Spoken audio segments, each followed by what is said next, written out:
Hello everyone, welcome to my channel Learn Nursing Easy with me. If you are the first time watching my video, please like, share, subscribe and click the notification button and stay tuned. So today we'll see a condition in musculoskeletal disorder, that is arthritis. So it is the inflammation of joints. So arthro is in joints and itis is inflammation. So when the joints are inflamed, we call it as arthritis. So more than 100 diseases are there which are related to the joints and the tissues that are surrounding the joints. When they are affected, we call them arthritis. So when a person is having arthritis, it is very difficult for him to perform even the daily activities, and it may cause problems with work and also serious disability in many people.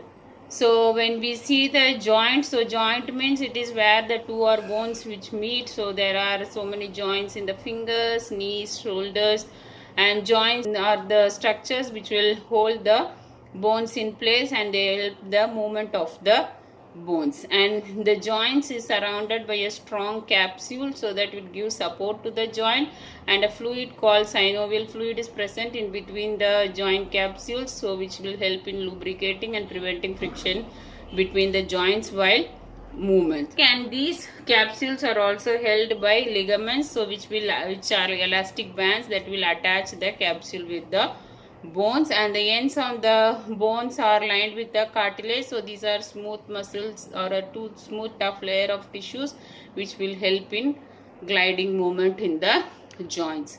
Okay, coming to the types of arthritis. So first is osteoarthritis. So osteo means bone and arthritis is joint inflammation. So this mainly occurs in the area where the bone is attached to the joint. So in that area the bone and the cartilages are getting affected and the person will go for osteoarthritis. And this mainly occurs in the area of the joints where there is more weight bearing, like in knees and the feet. And in osteoarthritis the cartilage will become thin and rougher, so that there won't be proper movement in the joints.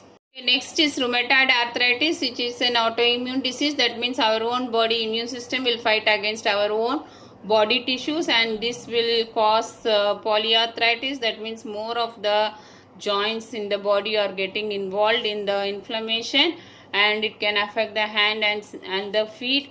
And this also have involvement of extra articular organs. Okay, that is other than joints, they can also infect the skin, heart, lungs and the eyes. And they are more prone for people who have genetically history of rheumatoid arthritis and other external factors like cigarette smoking, infection or trauma. These can also trigger this autoimmune infection. Next is psoriatic arthritis. So here also it is an autoimmune disease condition where our body immune system will affect the healthy tissues. So here you can see at the joint area there will be red patches of skin topped with silvery scales, like psoriasis like infection you can see, and in that area of the joint will get inflamed, like it will become swollen, stiff and painful, and there will be damage to the joint. Next is septic arthritis. So as the name, it is caused due to some infection. When there is invasion of microorganisms into the synovial fluid or the joint, they get infected, and the surrounding tissues of the joint are also infected. So microorganisms can enter the body when there is an open wound or any surgery or due to some injection. If it is not given in a aseptic technique, then the microorganisms can enter into the joint tissue. And gouty arthritis, so this is mainly due to excess uric acid in the blood. So this uric acid, it will get crystallized and it will deposit on the joint and tendons, and they can cause destruction of the articular surface of the joint. So this is most commonly occurs by kidney stones or any kidney damage where the uric acid is not getting eliminated from the body. It gets accumulated in the joint surfaces. So in that area the joint, you can see red, tender, hot, swollen surfaces in the joint you can see. Most commonly it occurs in the toe. Next is reactive arthritis. So it is also called as Reiter syndrome. It is one of an autoimmune condition, and this also occurs in response to infection, and this mainly occurs because of any gastrointestinal or genitourinary infection. So these microorganisms, they will be producing antibodies, and at the later stage these antibodies will start attacking our own body joints, and it can cause reactive arthritis. So all these arthritis are all different conditions. So today we'll see about osteoarthritis. Other arthritis I will be dealing in the later classes.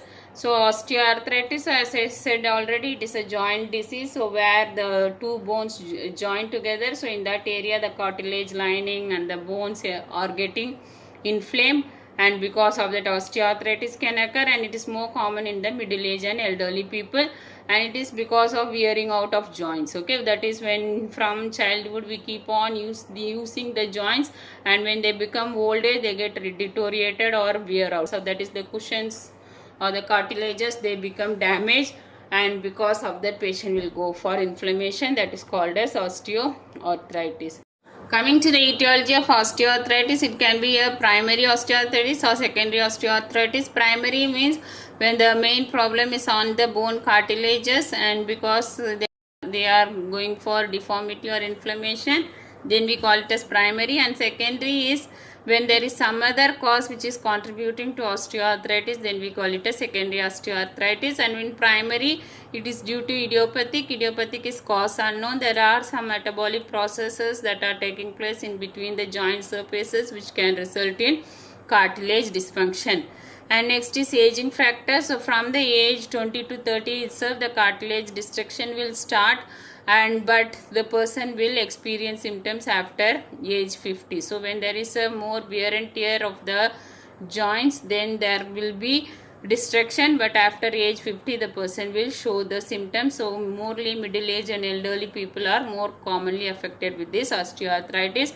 And gender, so below age 50 the incidence of osteoarthritis is higher in men than women, and after age 50 the incidence is more in women than men. It is because until the age 50, that is in the reproductive age, the mother will produce a hormone called estrogen which helps in deposition of calcium in the bones. So until menopause the incidence of osteoarthritis is low in women, but after menopause it is higher in women. And coming to the secondary osteoarthritis, it can be due to a traumatic cause where there will be a fracture or a dislocation which will cause necrosis to the bone cartilages, and because of the stress in the bone cartilages they can go for inflammation of the joints. And mechanical causes, when we keep on using a particular joint for a long time, then it can result in cartilage deterioration, so like in sport activities.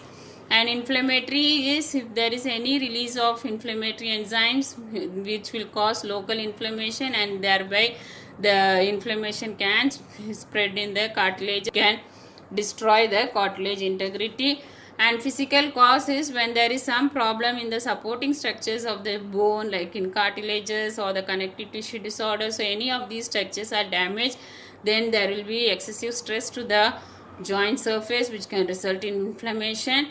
And neurologic is when there is a pain or a loss of reflexes due to diabetic neuropathy. So in these conditions the person keep on having some abnormal movements, when there is repetitive abnormal movements which can also cause deterioration of the cartilages. Next is skeletal deformities like congenital or any acquired conditions of leg Kave-Perthes. So this is a condition where there is decreased blood supply to the bone joints. Okay, mainly the head of femur is not receiving blood supply, so it is some childhood disorder where there will be decreased blood supply. So because of that, person can go for hip dislocation, and this can result in, when there is dislocated hip, it will cause stress to the cartilages and it can cause osteoarthritis. And any hematologic or endocrine disorders like hemarthrosis. So hemarthrosis is bleeding in the joints.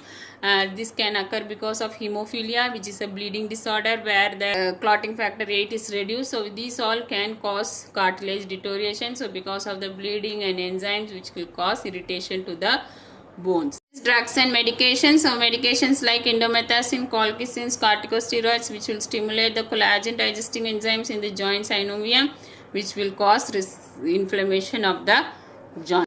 Coming to pathophysiology of osteoarthritis, so any of the predisposing factors, that is the etiological causes, which can result in cartilage damage. Okay, so cartilage damage can occur because the chondrocytes are nothing but the cells which are developing the cartilage. So in this area there is a metabolic response taking place which will cause the damage to the cartilage. So here the normal smooth white translucent articular cartilage, so this will change into a dull yellow granular cartilage. Okay, so usually cartilage should be smooth for free movement or gliding of the bones, whereas here it will become rough and yellow in color.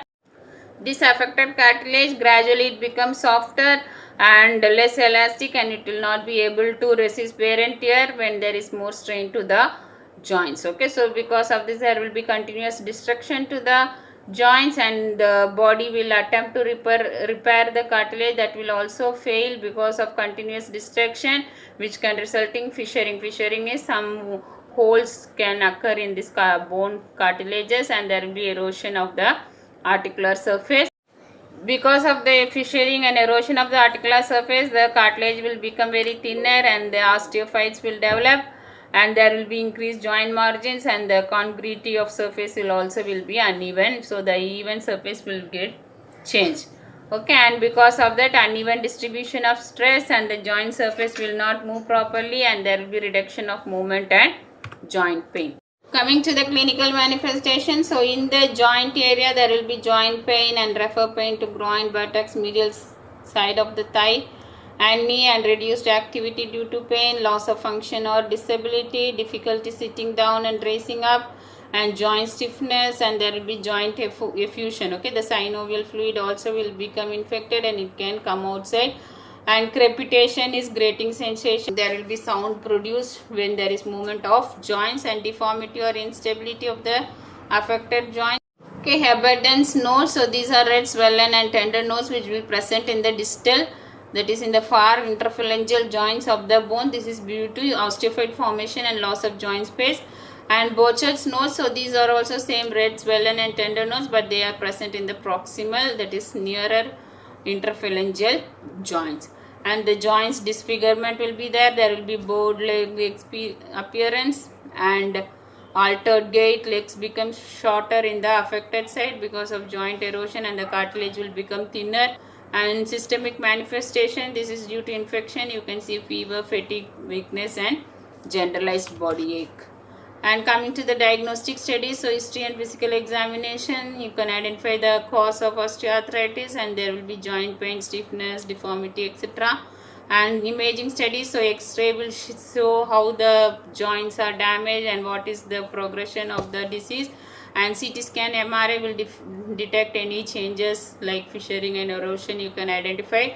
And laboratory studies, so routine blood count you have to do in order to identify infection, and renal function tests like urea, creatinine, electrolytes to evaluate renal function. Liver function studies like bilirubin, serum glutamine oxalate transaminase, serum glutamine pyruvate transaminase, gamma glutamine transpeptidase, alkaline phosphatase, alanine transaminase, aspartate transferase and lactose dehydrogenase. So these all will be checked. Enzymes will be monitored for liver function. And arthrocentesis, so that is aspiration of fluid from the synovial joint, and that fluid will be sent for analysis. So here the protein will be increased and glucose will be decreased. This is due to inflammation and infection of the joints. Coming to collaborative management, first is rest and joint protection. So for the first week until the inflammation is treated, we have to tell the person to rest the affected joint, and you can also use splint and braces to keep the joint immobile, and later you have to do activity in order to prevent joint stiffness.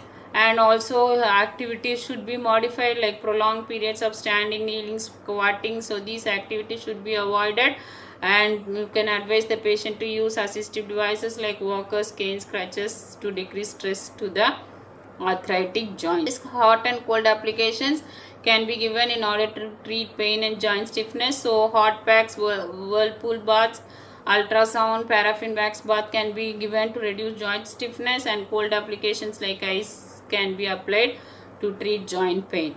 And exercise, so mainly weight loss and exercise should be advised, because if there is more weight and there is more weight bearing in the affected joint, again the osteoarthritis can worsen. So you have to tell them to do exercise and reduce the weight. And exercise can also improve muscle strength, and it can prevent joint pain and joint stiffness, and also treat the disability.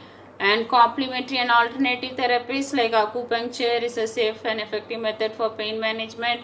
Yoga, massage, guided imagery, therapeutic touch. So these are all can be given to the client to support them. Okay, oral nutritional supplements like glucosamine and chondroitin sulfate. So these are nutritional supplements which can help in excess production of calcium and phosphate and help in bone growth, and thereby they prevent the joint pain and joint mobility. And splint can be used to rest and stabilize the painful joints. Next is weight bearing exercises. So here we have to use wide leg squat. Okay, so that means the legs has to be widened while sitting and standing so that the weight will be distributed equally to both the sides. And standing curl. So while standing we have to lift each limb up, and then we have to exercise for the limb. And knee extension. So sit and you have to extend the knee by keeping some support under the knee joint.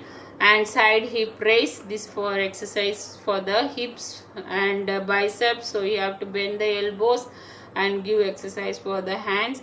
And overhead press. Okay, so this for shoulder joint exercise. And bent forward fly, this can help in exercising the joints in both the upper and lower extremities. And toe stand. Okay, so you have to stand on the toes. So like these weight bearing exercises we have to practice when patient is having arthritis. And nutritional therapy, so you have to tell the patient to eat high fiber diet like starchy foods and plenty of fruits and vegetables. And non-veg foods, he can take fish in diet, but other meat he has to take in less quantity. And oils, so mainly vegetable and plant oil like olive oil the patient can take, other oil he has to avoid. And flour, always we have to advise the patient to use whole meal, okay, like whole wheat atta, like that flour has to be used rather than refined flours. And foods to avoid, so all the sugar like sweetened beverages, soda, sweet tea, so all these coffees you have to tell the person to avoid because these can increase the inflammatory response.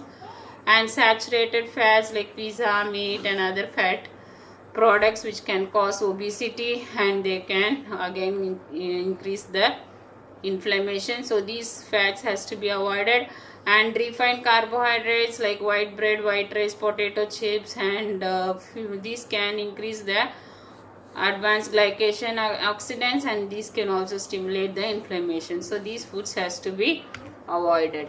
And next, coming to pharmacological therapy, so antibiotic and analgesic, so we have to give acetaminophen, so it should not exceed 4 grams per day. So if it is exceed, it can cause hepatic damage, that is liver damage. So you have to tell them to take in a lesser quantity to avoid pain. And topical agents like capsaicin creams can be locally applied, so these can also prevent pain. And NSAIDs like ibuprofen, misoprostol, arthrotec, these are all given in order to reduce joint pain and inflammation and stiffness. And antibiotic doxycycline, this is to treat infection. And intra-articular injection, okay, so that is in the joints directly, they can use corticosteroids injection to treat inflammation. And if the synovial fluid is dried and it is inflamed, then they can remove the synovial fluid and they can supplement with viscous fluid of hyaluronic acid like orthovisin, Visuprats and Nuflex and Hyalogen are available. So this can be administered weekly 3 injections directly into the knee joint so that they will prevent erosion and they can increase the elasticity of the joint. Okay, in patient and family teaching, so you have to tell them to maintain ideal body weight and use of assistive devices like walkers, cane and crutches if indicated. And forceful repetitive movements of a particular joint should be avoided. And also the person has to avoid slippery floors, etc. So this will prevent trauma to the joints. And whenever person is lying down or taking rest, he has to use a anatomical position. Okay, so abnormal postures can cause joint deviation and stress, so that has to be avoided. And cigarette smoking has to be avoided because this can further increase the inflammation. And good posture and proper body mechanics has to be taught, so this will be taught in the next slide. And tell them to exercise regularly and endurance and weight bearing exercises, so which we already learned, so that we have to advise them. If patient has severe pain and he cannot perform a task, then he has to get assistance or help from others and organize and pace activity for routine tasks. So everyday activities he has to pace like adequate periods of rest and then activities. So like that he have to organize and do the work, and home environment should be modified so that it will be easy for performing the task. Okay, so like adequate desk and even handles, everything has to be kept in the home so that patient can catch and perform activity. So whenever he wanted to use a particular joint like knee joint, then we have to use the new knee braces or splint. So like that which area of the joint is affected, so that area we have to use a correct size of splint and braces so that activity can be performed smoothly. For proper body mechanics, we have to follow certain postures. So whenever we are standing near a chair or anything, so you should not give the weight to the lower part of the body. For this we have to keep a footrest and support our legs. And whenever we want to take some object from the floor, so we should not bend our back. So we have to bend the knees and hips, sit and then lift the objects so that it won't cause unnecessary strain to the back. And when we want to hold some heavy objects, don't hold it away from the body, so but you have to hold it near to the body so that it can be supported with our body also. And whenever we are standing over a table, so again flex your knees, that is bend the knees and stand so that it will prevent unnecessary weight to the lower joints. So this is about the posture. Other arthritis I will be dealing in the coming classes, so stay tuned. So thank you for listening. Please like, share, subscribe and click the notification button.